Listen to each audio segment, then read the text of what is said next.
Hello, welcome back to the channel. Thank you ಯಾರೆಲ್ಲ ನನ್ನ ಚಾನಲ್ನ ಸಬ್ಸ್ಕ್ರೈಬ್ ಮಾಡಿದ್ದೀರಾ.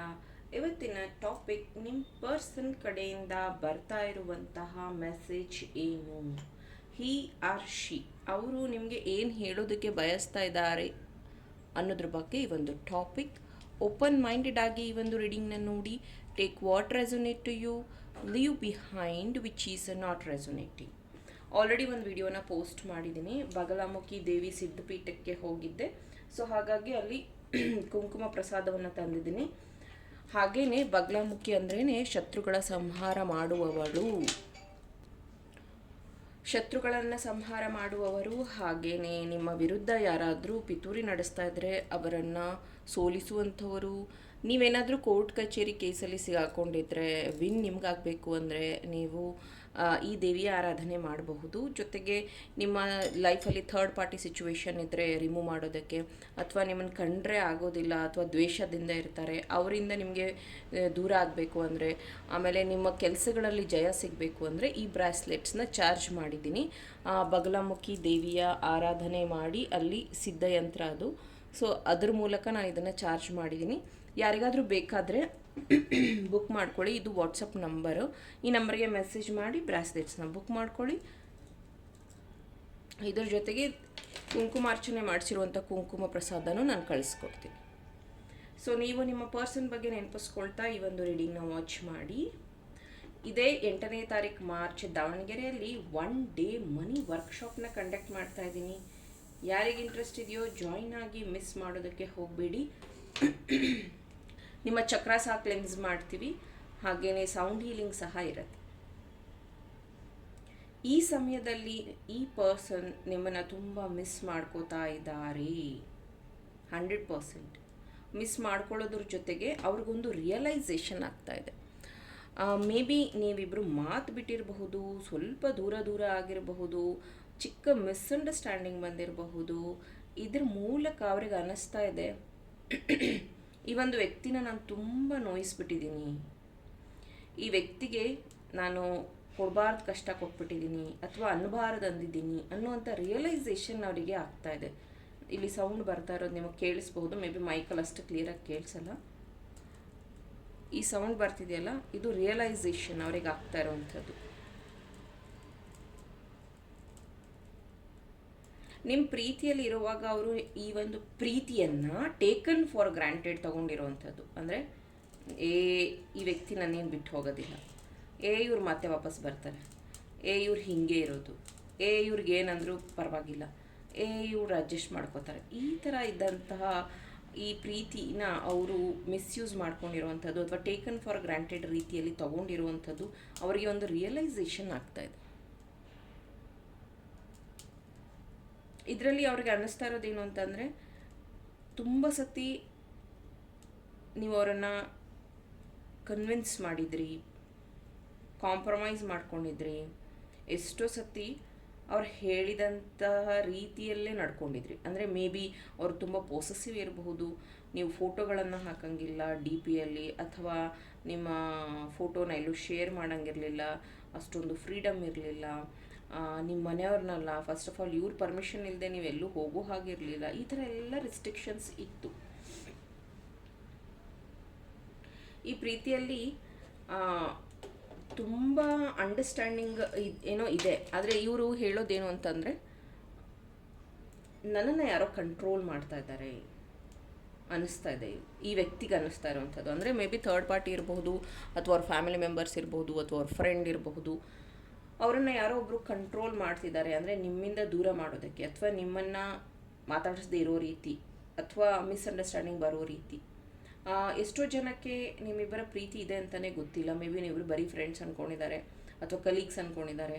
ಮತ್ತು ನಿಮ್ಮ ಪ್ರೀತಿ ಎಷ್ಟು ಪವಿತ್ರವಾಗಿದೆ ಅಂದರೆ, ಕೆಲವೊಂದು ಸತಿ ಅನ್ನಿಸ್ತಾ ಇರುತ್ತೆ ಈ ಪ್ರೀತಿ ಅಂದರೆ ಸೆಕ್ಸ್, ಹಗ್, ಲವ್ ಇದೆಲ್ಲ ಇರುತ್ತೆ. ಬಟ್ ನಿಮ್ಮ ಪ್ರೀತಿ ಹೇಗಿದೆ ಅಂತಂದರೆ, ಜಸ್ಟ್ ಒಂದು ಫೋನ್ ಕಾಲಲ್ಲಿ ಮಾತಾಡಿದ್ರೆ ಸಾಕು, ಹಾಯ್ ಹಲೋ ಅಂದರೆ ಸಾಕು, ಡೈಲಿ ಗುಡ್ ಮಾರ್ನಿಂಗ್ ಕಳಿಸಿದ್ರೆ ಸಾಕು, ಅಷ್ಟಕ್ಕೆ ನೀವು ಈ ಒಂದು ಪ್ರೀತಿಯನ್ನು ತುಂಬ ಚೆನ್ನಾಗಿ ಆರಾಧನೆ ಮಾಡುವಂಥವ್ರು. ಅಂದರೆ ನೋ ಎಕ್ಸ್ಪೆಕ್ಟೇಷನ್, ಇಬ್ರಿಗೂ ಅಷ್ಟೇ ಆ ರೀತಿ ಇರುವಂಥ ಪ್ರೀತಿ, ಒಂದು ರೀತಿ ಪ್ಯೂರ್ ಸೋಲ್ ಅಂತಲೇ ಹೇಳಬಹುದು. ಆದರೆ ಯಾರು ಕಣ್ಣು ಬಿತ್ತೋ ಗೊತ್ತಿಲ್ಲ, ನಿಮ್ಮಿಬ್ಬರ ಮಧ್ಯೆ ಕಂಟಿನ್ಯೂಸ್ ಮಿಸ್ಅಂಡರ್ಸ್ಟ್ಯಾಂಡಿಂಗ್ ಬರ್ತಾ ಇರೋವಂಥದ್ದು. ಮತ್ತು ಈ ವ್ಯಕ್ತಿಗೆ ನಿಮ್ಮ ವಿರುದ್ಧ ಯಾರೋ ಹೇಳ್ಕೊಡ್ತಾ ಇರೋವಂಥದ್ದು, ನಿಮ್ಮ ಈ ಪ್ರೀತಿಯಲ್ಲಿ ಏನಾದರೂ ಒಂದು ತೊಂದರೆಗಳನ್ನು ಕ್ರಿಯೇಟ್ ಮಾಡುವಂಥದ್ದು. ಈ ವ್ಯಕ್ತಿ ಈಗ ಏನು ಹೇಳೋದಕ್ಕೆ ಬಯಸ್ತಾರೆ ಅಂತಂದರೆ, ಐ ಆಮ್ ವೆರಿ ಸಾರಿ. ಸಾರಿ ಯಾಕೆ ಅಂತಂದರೆ, ಎಷ್ಟೋ ಸತಿ ಗೊತ್ತಿಲ್ಲದೆ ಅವ್ರು ನಿಮ್ಮನ್ನ ಹರ್ಟ್ ಮಾಡಿರುವಂಥದ್ದಿದೆ. ಎಷ್ಟೋ ಸತಿ ನಿಮ್ಮ ನಂಬರ್ನ ತಿಂಗ್ಳುಗಟ್ಟಲೆ ಬ್ಲಾಕ್ ಮಾಡುವಂಥದ್ದು. ಎಷ್ಟೋ ಸತಿ ಸಡನ್ನಾಗಿ ವಿಷಯನೇ ತಿಳ್ಕೊಳ್ದೆ ನಿಮ್ಮ ಮೇಲೆ ರೇಗುವಂಥದ್ದು, ನಿಮ್ಮನ್ನು ಬೈಯೋ ಅಂಥದ್ದು, ಈ ಥರ ಮಾಡಿ ಅವರು ನಿಮ್ಮನ್ನ ತುಂಬ ಹರ್ಟ್ ಮಾಡಿರುವಂಥದ್ದು. ಇತ್ತೀಚೆಗೆ ಅವ್ರಿಗೆ ಅನ್ನಿಸ್ತಾ ಇದೆ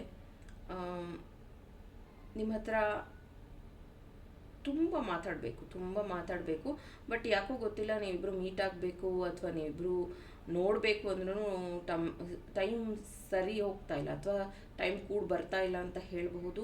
ಅಥವಾ ನೀವಿಬ್ಬರು ಬೇರೆ ಬೇರೆ ಸಿಟಿಯಲ್ಲಿ ಇರಬಹುದು, ಅಥವಾ ಏನಂತಾರೆ ಇಷ್ಟ ಇಲ್ಲದೆ ಇರ್ಬೋದು. ಮೇ ಬಿ ನೀವೇ ಹೇಳ್ತಾ ಇರ್ಬೋದು, ನನಗೀಗ ಮೀಟ್ ಮಾಡೋದಕ್ಕೆ ಇಷ್ಟ ಇಲ್ಲ, ನನಗೀಗ ನಿನ್ನ ನೋಡೋದಕ್ಕೆ ಇಷ್ಟ ಇಲ್ಲ, ಈ ಥರ ನೀವೇ ಹೇಳ್ತಿರ್ಬೋದು. There is a chances. ಸಿಂಹ ರಾಶಿ, ಕನ್ಯಾ ರಾಶಿ, ಮಿಥುನ ರಾಶಿ, ವೃಷಭ ರಾಶಿ, ವೃಶ್ಚಿಕ ರಾಶಿ, ಮಿಥುನ ರಾಶಿ, ಕುಂಭ ರಾಶಿ ಪ್ರೆಸೆಂಟ್ ಇರುವಂಥದ್ದಿದೆ. ಈಗಷ್ಟೇ ಆ ಒಂದು ವ್ಯಕ್ತಿಗೆ ಪ್ರಮೋಷನ್ ಅಥವಾ ಟ್ರಾನ್ಸ್ಫರ್ ಆಗಿರಬಹುದು. ಆ ಒಂದು ವಿಷಯದಲ್ಲೂ ಅವರು ತುಂಬ ಬ್ಯುಸಿ ಆಗಿದ್ದಾರೆ. ಕೆಲವೊಬ್ಬರು ಇಲ್ಲಿ ಗೌರ್ಮೆಂಟ್ ಜಾಬ್ ಮಾಡ್ತಿರೋವಂಥದ್ದು, ಗೌರ್ಮೆಂಟ್ ಸರ್ವಿಸ್ ಮಾಡ್ತಿರೋವಂಥದ್ದು ಇದೆ. ಇಬ್ಬರೂ ಅಷ್ಟೇ, ಅದು ಚಾನ್ಸಸ್ ಇದೆ. ಇನ್ನು ಕೆಲವೊಂದು ಕೇಸಸ್ಸಲ್ಲಿ ಏನಿದೆ ಅಂತಂದರೆ, ಈ ವ್ಯಕ್ತಿ ಚೈಲ್ಡ್ಹುಡ್ಡಿಂದನೂ ನಿಮಗೆ ಫ್ರೆಂಡ್. ಮೇ ಬಿ ನೀವಿಬ್ಬರು ಡಿಸ್ಕನೆಕ್ಟ್ ಆದ್ರಿ, ಬೇರೆ ಬೇರೆ ವ್ಯಕ್ತಿಗಳನ್ನು ಮದುವೆ ಆದ್ರಿ, ಮತ್ತೆ ಈಗ ರೀಕನೆಕ್ಟ್ ಆಗಿರುವಂಥ ಚಾನ್ಸಸ್ ಇದೆ. ಬಟ್ ಈ ವ್ಯಕ್ತಿ ಮುಂಚೆ ಥರ ಆ ಮುಗ್ಧತೆ ಇಲ್ಲ, ಈಗ ತುಂಬ ಬದಲಾಗಿದ್ದಾರೆ ಅಂತ ನಿಮ್ಗೆ ಅನ್ನಿಸ್ತಾ ಇದೆ. ತುಂಬ ರಿಸ್ಟ್ರಿಕ್ಟ್ ಮಾಡ್ತಾ ಇದ್ದಾರೆ, ಅಥವಾ ತುಂಬ ನಿಮಗೆ ತುಂಬ ಕಂಟ್ರೋಲ್ ಮಾಡ್ತಿದ್ದಾರೆ ಅಂತಲೂ ಅನ್ನಿಸ್ತಾ ಇದೆ. ಈ ವ್ಯಕ್ತಿ ಪ್ರೀತಿಯಲ್ಲಿ ಹೇಳೋದೇನು ಅಂತಂದರೆ, ನಾನು ನಿನ್ನ ಜೊತೆಗೆ ಯಾವಾಗಲೂ ಇರೋದಕ್ಕೆ ಬಯಸ್ತೀನಿ, ಆದರೆ ಕೆಲವೊಂದು ಕಾರಣಗಳಿಂದ ನಾನು ಆ ಒಂದು ಪ್ರಾಮಿಸಸ್ನ ಉಳಿಸ್ಕೊಳಕ್ಕಾಗ್ತಿಲ್ಲ. ಮೇ ಬಿ ನಮ್ಮಿಬ್ಬರ ಈ ಸಂಬಂಧ ಅಥವಾ ನಮ್ಮಿಬ್ಬರ ಈ ಸ್ನೇಹ ತುಂಬ ಜನರ ಕಣ್ಣು ಕುಗ್ತಾ ಇದೆ, ಅದಕ್ಕೇ ನಾನು ನಿಮ್ಮನ್ನು ಜಾಸ್ತಿ ಮಾತಾಡಿಸ್ತಾ ಇಲ್ಲ ಅಥವಾ ನಿಮ್ಮ ಜೊತೆಗೆ ಇರೋದಕ್ಕಾಗ್ತಾ ಇಲ್ಲ ಅನ್ನೋವಂಥದ್ದು. ಇನ್ನು ಕೆಲವೊಂದು ಕೇಸಸಲ್ಲಿ ಏನಿದೆ ಅಂದರೆ, ಮೇ ಬಿ ಎಂಗೇಜ್ಮೆಂಟ್ ಅಥವಾ ಮದುವೆ ಮಾಡ್ಕೊಳ್ಳೋವರೆಗೂ ಈ ಒಂದು ಮಾತು ಮುಂದುವರೆದಿದೆ. ಆದರೆ ಕಾಲ ಹೆಂಗಿದೆ ಅಂತಂದರೆ, ಈಗ ಅವ್ರಿಗೆ ತುಂಬ ಫೈನಾನ್ಷಿಯಲ್ ಸ್ಟಕ್ ಆಗಿರುವಂಥದ್ದು, ಅಥವಾ ಅವ್ರ ಕೆಲಸದಲ್ಲಿ ತುಂಬ ಹೆಡೇಕ್ ಇರುವಂಥದ್ದು, ಅಥವಾ ಮನೆಯಲ್ಲಿ ಯಾರಿಗೂ ಆರೋಗ್ಯ ಸಮಸ್ಯೆ ಇರುವಂಥದ್ದು. ಯಾಕಂದರೆ ಈ ವಿಷಯವನ್ನು ಅವರು ಚರ್ಚೆ ಮಾಡೋದಕ್ಕೆ ಆಗ್ತಾ ಇಲ್ಲ. ಎಲ್ಲೋ ಒಂದು ಕಡೆ ನಿಮಗೆ ಅನಿಸುತ್ತೆ ಇವರು ಕೇರ್ಲೆಸ್ ತೋರಿಸ್ತಾ ಇದ್ದಾರೆ, ಕೇರ್ಲೆಸ್ ಮಾತಾಡ್ತಾ ಇದ್ದಾರೆ, ನನ್ನ ಬಿಟ್ಟು ಬೇರೆ ಯಾರೋ ಇರಬಹುದು ಇವ್ರ ಲೈಫಲ್ಲಿ ಅನ್ನುವಂಥ ದೊಡ್ಡ ಕ್ವಶನ್ ನಿಮಗೆ ಬಂದ್ಬಿಟ್ಟಿದೆ. ಈಗ ಒಂದು 6 ವೀಕ್ಸ್ ಅಥವಾ 6 ಮಂತ್ಸಿಂದ ನಿಮಗೆ ಇದು ಒಂದು ತುಂಬ ದೊಡ್ಡ ಪ್ರಶ್ನೆ ಆಗಿ ಕಾಡ್ತಾ ಇದೆ. ಯಾರೋ ಇದ್ದಾರೆ ಅನಿಸುತ್ತೆ ಅವ್ರ ಲೈಫಲ್ಲಿ, ಅದಕ್ಕೇ ಈ ವ್ಯಕ್ತಿ ಇಷ್ಟೊಂದು ನನ್ನ ದೂರ ಮಾಡ್ತಾರೆ, ಹರ್ಟ್ ಮಾಡ್ತಾರೆ ಅನ್ನುವಂಥದ್ದು ನಿಮಗೆ ತುಂಬ ಮನಸ್ಸಿಗೆ ಬಂದುಬಿಟ್ಟಿದೆ. ಈ ವ್ಯಕ್ತಿ ನಿಮ್ಗೆ ಹೇಳುವಂಥದ್ದು I love you, I want you, I will be with you ಅನ್ನುವಂಥ ಮೆಸೇಜ್ ಇದೆ. ಮೇ ಬಿ ನಿಮ್ಮಿಬ್ಬರ ಮಧ್ಯೆ ನೀವು ದೊಡ್ಡವರು ಇರಬಹುದು, ಅಂದರೆ ಇದು ಹುಡುಗಿ ಯಾರು ನೋಡ್ತಿದ್ದಾರೋ ಅವರು. ಇನ್ನು ಕೆಲವೊಂದು ಕೇಸಲ್ಲಿ ಆ ವ್ಯಕ್ತಿ ನಿಮ್ಗಿಂತ 6ರಿಂದ 8 ವರ್ಷ ದೊಡ್ಡವರು ಇರಬಹುದು, ಮೆನ್ ಇದು. ಸೊ ಹೀಗಿದ್ರೂ ನಿಮ್ಮ ಅಂಡರ್ಸ್ಟ್ಯಾಂಡಿಂಗ್ ಹೇಗಿದೆ ಅಂತಂದರೆ, ನಿಮ್ಮ ಥಿಂಕಿಂಗ್ ಒಂದೇ ರೀತಿಯಾಗಿರುವಂಥದ್ದು.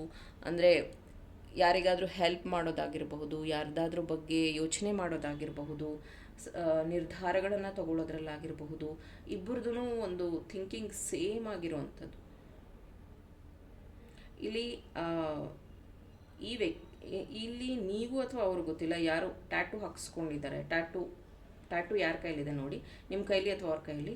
ನೀವು ತುಂಬ ಕೃಷ್ಣನ ಭಕ್ತರು, ಕೃಷ್ಣನ ತುಂಬ ನಂಬಿರುವಂಥವ್ರು, ಕೃಷ್ಣನ ಬಗ್ಗೆ ಆರಾಧನೆ ಮಾಡುವಂಥವ್ರು, ಕೃಷ್ಣನ ವಾಕ್ಯಗಳನ್ನು ಫಾಲೋ ಮಾಡುವಂಥವ್ರು, ಒಟ್ಟಿನಲ್ಲಿ ಕೃಷ್ಣನ ಭಕ್ತರು ಅಂತಲೇ ಹೇಳಬಹುದು. ಇನ್ನು ಯಾರು ಟ್ಯಾಟೂ ಹಾಕ್ಕೊಂಡಿಲ್ಲ, ನೀವು ಹನುಮನ ಭಕ್ತರು ಅಂತ ಹೇಳಬಹುದು. ಯಾಕಿದು ಬರ್ತಿದೆ ಅಂತಂದರೆ, ಕಂಟಿನ್ಯೂಸ್ಲಿ ಆ ದೇವಸ್ಥಾನಗಳಿಗೆ ಹೋಗುವಂಥದ್ದು, ಅಥವಾ ಕಂಟಿನ್ಯೂಸ್ಲಿ ಆ ದೇವರ ನಾಮಗಳನ್ನು ಹೇಳುವಂಥದ್ದು, ಕಂಟಿನ್ಯೂಸ್ಲಿ ಬಿಕಾಸ್ ನಾನು ಅದೆರಡು ವೈಬ್ನ ಕನೆಕ್ಟ್ ಮಾಡ್ತಾ ಇದ್ದೀನಿ. ಯಾಕಂದರೆ ಆ ದೇವರ ಹತ್ರ ನೀವಿಬ್ಬರು ನಿಮ್ಮ ಪ್ರೀತಿ ಬಗ್ಗೆ ಬೇಡ್ಕೊಳ್ಳುವಂಥದ್ದು, ಇದನ್ನು ಈ ವ್ಯಕ್ತಿನೂ ಸಹ ಮಾಡ್ತಾ ಇದ್ದಾರೆ. ನೀವು ಸಹ ಈ ಪ್ರೀತಿ ಚೆನ್ನಾಗಾಗಲಿ, ನಾವಿಬ್ಬರು ತುಂಬ ಚೆನ್ನಾಗಿ ಬಾಳಬೇಕು ಅಂತ ಅಂದ್ಕೊಂಡಿದ್ದೀವಿ. ಅಟ್ಲೀಸ್ಟ್ ಅವ್ರ ಕಡೆಯಿಂದ ಒಂದು ಮೆಸೇಜ್ ಅಥವಾ ಥ್ಯಾಂಕ್ ಯು ಅಥವಾ ಗುಡ್ ನೈಟ್ ಈ ಮೆಸೇಜ್ ಆದರೂ ಸಾಕು, ನನಗೆ ಆ ವ್ಯಕ್ತಿ ಮಾತಾಡ್ಸಿದ್ರೆ ಸಾಕು ಅನ್ನೋ ಅಷ್ಟು ನಿಮಗೆ ಈ ವ್ಯಕ್ತಿ ಮಿಸ್ ಮಾಡ್ತಾ ಇದ್ದಾರೆ. ಅಂದರೆ ನಿಮ್ಮ ಕಡೆಯಿಂದ ಮೆಸೇಜನ್ನ ಈ ವ್ಯಕ್ತಿ ಎಕ್ಸ್ಪೆಕ್ಟ್ ಮಾಡ್ತಾ ಇದ್ದಾರೆ. ಇನ್ನು ಯಾರು ಪ್ರೀತಿಯಲ್ಲಿದ್ದೀರಾ, ಈ ವ್ಯಕ್ತಿ ತುಂಬ ಕೋಪ ಮಾಡ್ಕೊಳ್ಳೋವಂಥ ವ್ಯಕ್ತಿ, ನಿಮ್ಗೆ ಅನಿಸ್ತಾ ಇರುತ್ತೆ ಈ ಕೋಪ ಕಮ್ಮಿ ಆಗೋದೇ ಇಲ್ವಾ, ಅಥವಾ ಇವರು ನನಗೆ ಮಾತ್ರ ಈ ಥರ ಬಿಹೇವ್ ಮಾಡ್ತಾರಂತ. ಈ ವ್ಯಕ್ತಿಯ ಒಂದು ಬಿಹೇವಿಯರ್ ಇರೋದು ಅದೇ ರೀತಿಯಾಗಿ. ಆವಾಗೆಲ್ಲ ನಿಮ್ಗೆ ಅನಿಸ್ತಾ ಇರುತ್ತೆ ಅಯ್ಯೋ ಬಿಟ್ಬಿಡ್ಬೇಕು ಇದನ್ನು, ಯಾಕೋ ಇದು ತುಂಬ ನನಗೆ ಹಿಂಸೆ ಅನಿಸ್ತಾ ಇದೆ, ಇಷ್ಟೊಂದು ಕೋಪ ಒಳ್ಳೇದಲ್ಲ, ಯಾಕಂದರೆ ನನಗೂ ಇಷ್ಟು ಕೋಪ ಇದೆ, ಮುಂದೆ ಹೋಗಿ ಇಬ್ರಿಗೂ ತೊಂದರೆ ಆಗ್ಬೋದೇನೋ ಅನ್ನೋವಂಥದ್ದು ನಿಮ್ಗೆ ಎಲ್ಲೋ ಒಂದು ಕಡೆ ಭಯ ಇದೆ. ಹಾಗೇನಾಗೋದಿಲ್ಲ, ಹೋಗ್ತಾ ಇದು ಸರಿ ಹೋಗುತ್ತೆ. ಸಿಟ್ಟಲ್ಲಿ ಈ ವ್ಯಕ್ತಿ ಎಷ್ಟು ಸತಿ ಹೇಳಿದ್ದಾರೆ, ನಿಂಗೆ ಇಷ್ಟ ಇಲ್ಲ ಅಂದರೆ ಬಿಟ್ಬಿಡು, ನಿನ್ಗೆ ಇಷ್ಟ ಇಲ್ಲ ಅಂದರೆ ನಾನಿನ್ನು ಬಲವಂತ ಮಾಡಲ್ಲ ಅನ್ನೋಂಥದ್ದು. ಅವಾಗೆಲ್ಲ ನಿಮ್ಗೇನು ಟ್ರಿಗರ್ ಆಗ್ತಾ ಇರುತ್ತೆ ಗೊತ್ತಾ, ಇವರಿಗೆ ಇಷ್ಟ ಇಲ್ಲ ಅದಕ್ಕೆ ನನ್ನ ಬಿಟ್ಬಿಡು ಅಂತ ಹೇಳ್ತಿದ್ದಾರೆ, ಇವರಿಗೆ ನಾನಂದರೆ ಇಷ್ಟ ಇಲ್ಲ ಅದಕ್ಕೆ ನನ್ನನ್ನೇ ಇವರು ಹೋಗು ಅಂತಿದ್ದಾರೆ. ತುಂಬ ನೆಗೆಟಿವ್ ಅನಿಸುವಂಥದ್ದು. ಇತ್ತೀಚೆಗೆ ನಿಮಗೆ ತುಂಬ ನೆಗೆಟಿವ್ ಅನ್ನಿಸ್ತಾ ಇರೋವಂಥದ್ದು. ನಿಮಗೆ ಒಂದು ಡ್ರೆಸ್ ಮಾಡ್ಕೊಳ್ಳೋಕೆ ಇಂಟ್ರೆಸ್ಟ್ ಇಲ್ಲ, ನಿಮ್ಗೆ ಯಾರ ಹತ್ರನೂ ಮಾತಾಡೋಕ್ಕೆ ಇಂಟ್ರೆಸ್ಟ್ ಇಲ್ಲ, ಇದೆಲ್ಲ ನಿಮಗೆ ಅನ್ನಿಸ್ತಾ ಇದೆ ಅಂದರೆ ಒಂದು ಸ್ವಲ್ಪ ನೆಗೆಟಿವಿಟಿ ನಿಮಗೆ ಆವರಿಸಿದೆ. ಯಾಕಂದರೆ ನಿಮ್ಮ ಪ್ರೀತಿಗೆ ಅದು ಹಂಗಾದಾಗಲೇ ನಿಮ್ಮಿಬ್ಬರ ಮಧ್ಯ ಇಷ್ಟೊಂದು ಮಿಸ್ಅಂಡರ್ಸ್ಟ್ಯಾಂಡಿಂಗ್ ಬಂದಿರೋವಂಥದ್ದು. ಸೊ ಡೋಂಟ್ ವರಿ, ಇದೆಲ್ಲ ಸರಿ ಹೋಗುತ್ತೆ. Thank you. ಸೊ ಇದು ನಿಮ್ಮ ಲವ್ ರೀಡಿಂಗ್ ಆಗಿತ್ತು. Thank you.